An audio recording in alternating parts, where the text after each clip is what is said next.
Hello friends, ફરી એકવાર learning with Ravi Patel YouTube ચેનલમાં આપ સૌનું હાર્દિક સ્વાગત છે. તો આપણે ધોરણ 10માં ગણિતમાં બહુપદી જોતા હતા.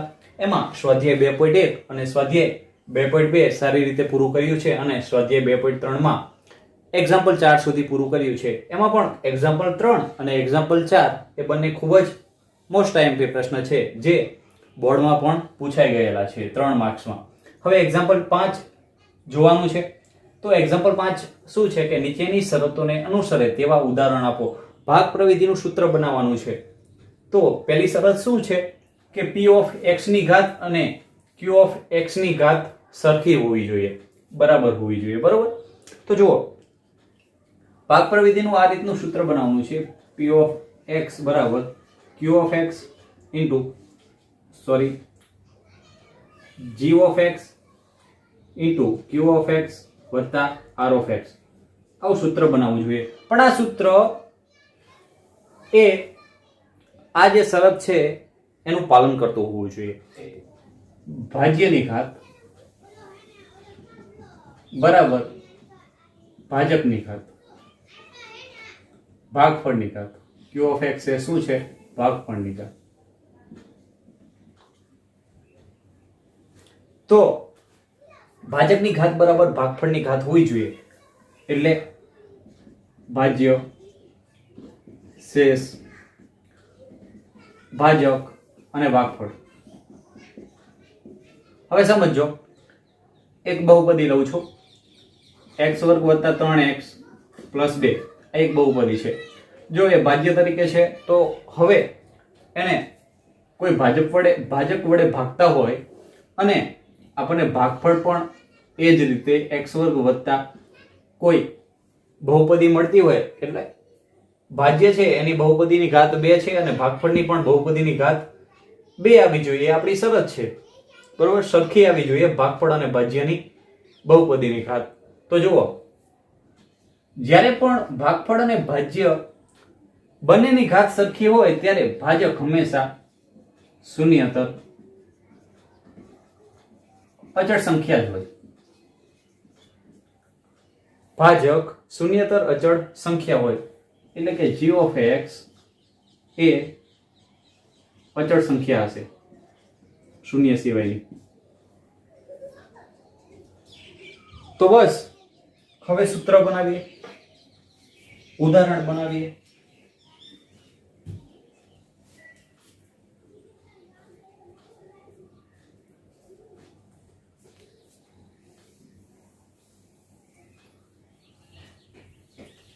એમાં તમારે p ઓફ x ની કોઈ પણ બહુપદી ધારી લેવાની. બરોબર. આપણે ઉદાહરણ બનાવવાનું છે, એક ઉદાહરણ આપવાનું છે, લખવાનું આથી g of x A શૂન્યતર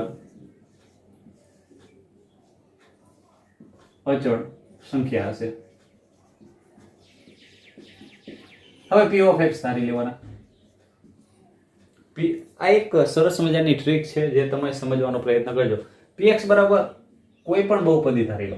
x ની 4 ઘાત ધારી લીધી વત્તા x નો વર્ગ વત્તા x વત્તા કોઈ પણ અચળ પદ હશે. હવે એ રીતે મૂકવાના કે બધામાં સહગુણક સરખા આવે. 4, 8, 12 અને 4. બરોબર છે.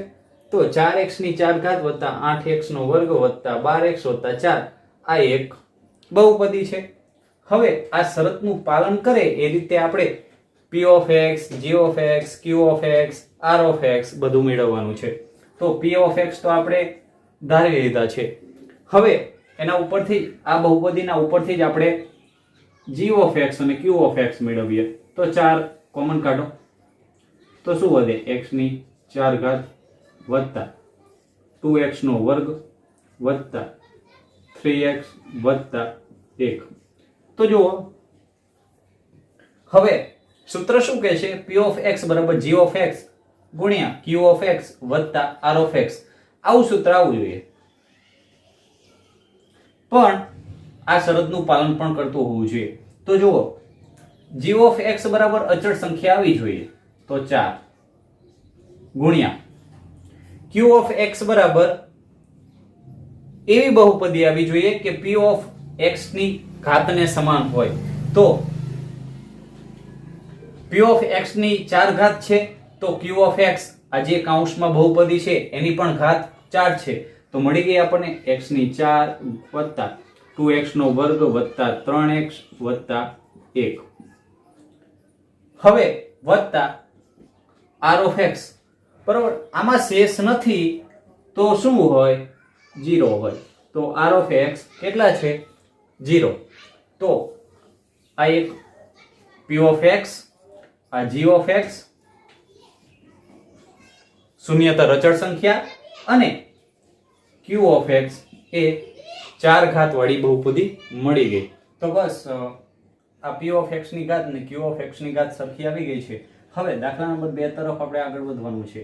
દાખલા નંબર 2 તરફ આપણે આગળ વધશું તો શું કહે છે? q ઓફ x ની ઘાત એટલે કે ભાગફળની ઘાત બરાબર શેષની ઘાત સરખી હોવી જોઈએ. બરોબર.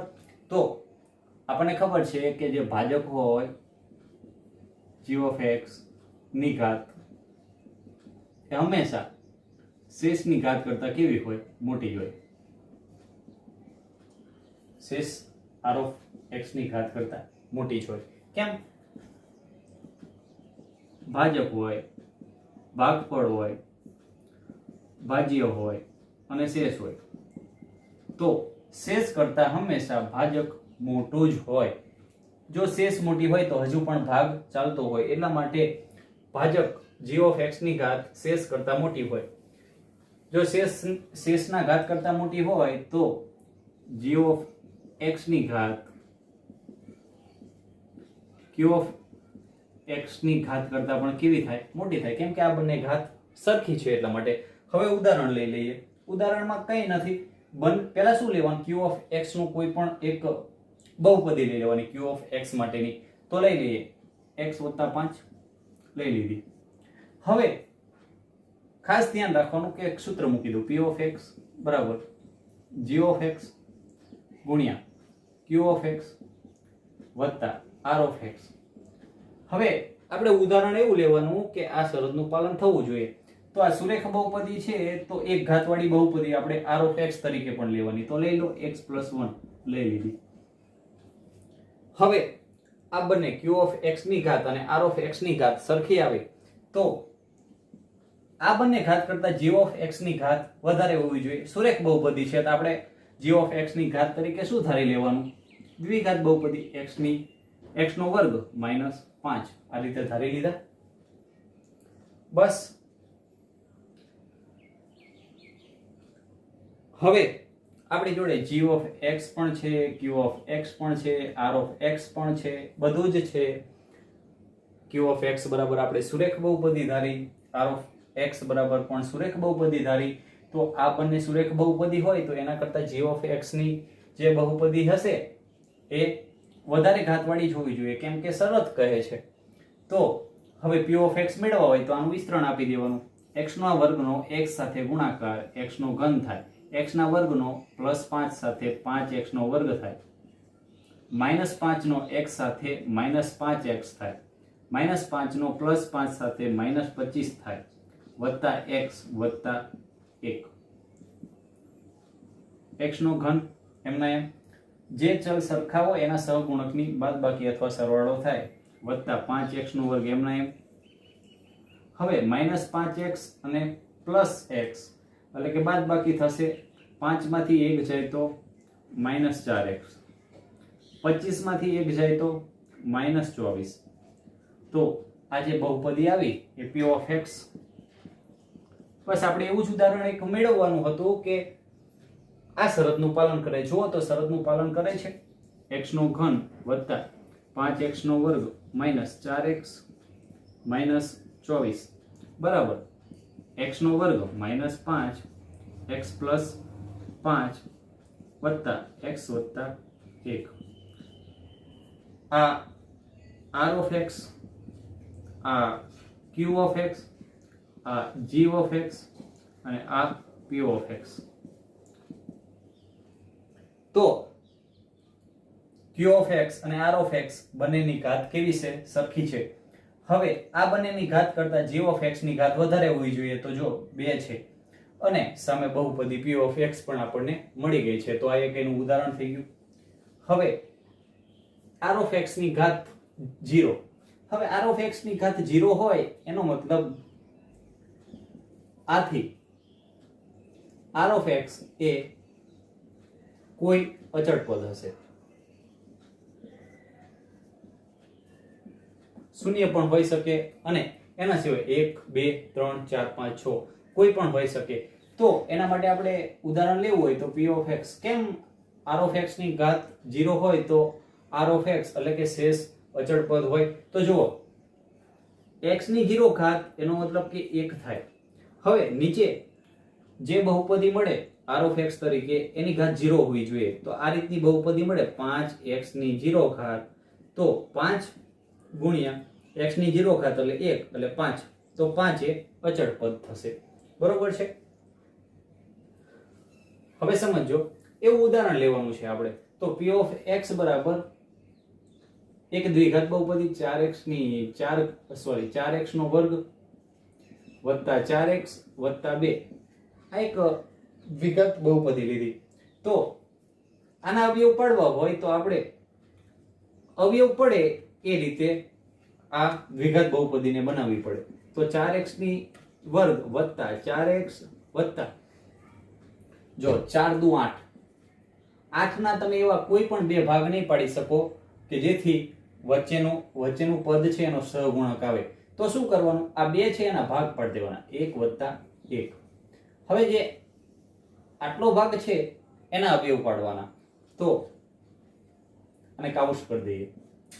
4x નો વર્ગ વત્તા 4x વત્તા 1 વત્તા 1, તો 4 ગુણ્યા 1 4. 4 ના એવા બે અવયવ પાડો કે જેથી સરવાળા તરીકે બે અવયવ એ 4 આવે. 2 દુ 4, તો 2x બંનેનો સરવાળો 4x થાય. તો આ 4x ની જગ્યાએ મૂકી દેવાના, 4x નો વર્ગ વત્તા 2x વત્તા 2x વત્તા 1 વત્તા 1. સોરી, અહીં કાઉન્સ કરવાની જરૂર નથી.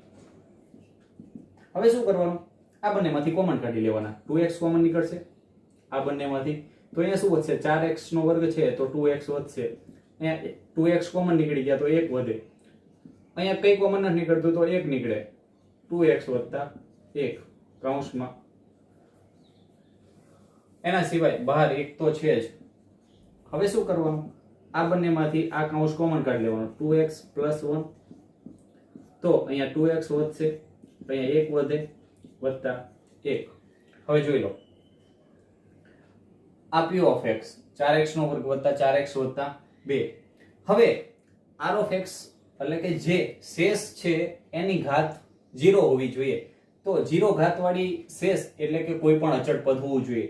તો આ 1 છે એ અચળ પદ છે, તો આ શરતનું પાલન કરે છે. તો લખી દો 4x નો વર્ગ વત્તા 4x વત્તા 2 બરાબર 2x પ્લસ 1 અને કૌંસમાં 2x પ્લસ 1 વત્તા 1. આ r ઓફ x, આ q ઓફ x, આ g ઓફ x અને આ p ઓફ x. બરોબર, ભાગ પ્રવિધિના સૂત્રથી લખવાનું હતું. આ રીતે તમે કોઈ પણ ઉદાહરણ મેળવી શકો છો. પહેલા દાખલામાં શું કરવાનું છે, તો p ઓફ x બરાબર કોઈ પણ બહુપદી ધારી લેવાની અને એને ખાસ ધ્યાન રાખવાનું કે બધા સહગુણકો કેવા હોવા જોઈએ, એ કોઈ પણ સંખ્યાના અવયવી હોવા જોઈએ. એને બહાર કાઢશો એટલે અંદર પાછી એક આપણને કોમન કાઢશો એટલે એક બીજી બહુપદી મળશે. એ બહુપદી પણ કેવી આવશે, તો કે p ઓફ ની જેટલી ઘાત છે એટલી જ q ઓફ x ની ઘાત આવશે. તો આપણે આ શરતમાં એ જ છે કે g ઓફ x શૂન્યતર અચળ હોવો જોઈએ. તો જે સંખ્યા કોમન નીકળી હશે એ આપણી g ઓફ x થશે. એના સિવાય અંદરની બહુપદી આપણી q ઓફ x થશે અને બહારની બહુપદી આપણે જે ધારી હતી એ p ઓફ x થશે. કદાચ શેષ શૂન્ય પણ હોઈ શકે અને એના સિવાય આપણે જે અચળ પદ આવે છે એને થોડું સેટ કરવું પડશે. કઈ રીતે, અહીંયા આપણે 4 છે એની જગ્યાએ 5 લીધા હોત તો શું થાત, આ બધામાંથી 4 કોમન નીકળી જાત, પણ આમાંથી ના નીકળે તો શું કરવું પડત? 4 + 1 કરવા પડત ને. તો અહીંયાથી અહીંયા સુધીના ભાગમાં નીકળત અને શેષ તરીકે 1 વધત. આ રીતે થોડું સેટિંગ કરવું પડે. હવે આમાં શું કરવાનું? તો ખાસ q ઓફ x ધારી લેવાના. q ઓફ x બરાબર કોઈ પણ બહુપદી ધારી લેવાની. સુરેખ ધારો, દ્વિઘાત ધારો કે ત્રિઘાત ધારો, પણ ખાસ એટલું યાદ રાખવાનું કે q ઓફ x તરીકે ત્રિઘાત બહુપદી ધારી હોય તો r ઓફ x તરીકે પણ ત્રિઘાત બહુપદી લેવાની. અને પછી શું કરવાનું? q ઓફ x તરીકે ત્રિઘાત લો અને r ઓફ x તરીકે ત્રિઘાત લો તો g ઓફ x એના કરતા વધારે ઘાતવાળી લેવાની. ત્રિઘાત હોય તો 4 ઘાતવાળી, 5 ઘાતવાળી, 6 ઘાતવાળી લેવાની. કોઈ પણ બહુપદી લઈ લેવાની, પછી એનું વિસ્તરણ આપશો એટલે p ઓફ x મળી જશે. એ આ બધા કરતા પણ ઘાત એની p ઓફ x ની વધારે હશે. આમાં કઈ નહીં, કોઈ પણ દ્વિઘાત બહુપદીનું ઉદાહરણ લઈ લેવાનું. કોઈ પણ દ્વિઘાત બહુપદી જેના અવયવ પડતા હોય p ઓફ x તરીકે લઈ લો અને એના અવયવ પાડો એટલે q ઓફ x અને g ઓફ x મળી જશે. વત્તા શેષ હંમેશા 0 જ આવશે જો ભાગ પડતા હશે. ભાગ નહીં પડતા હોય તો આ રીતે બે ભાગ પાડવા પડશે. બરોબર? આ રીતે આપણો અહીંયા દાખલો પૂરો થાય છે.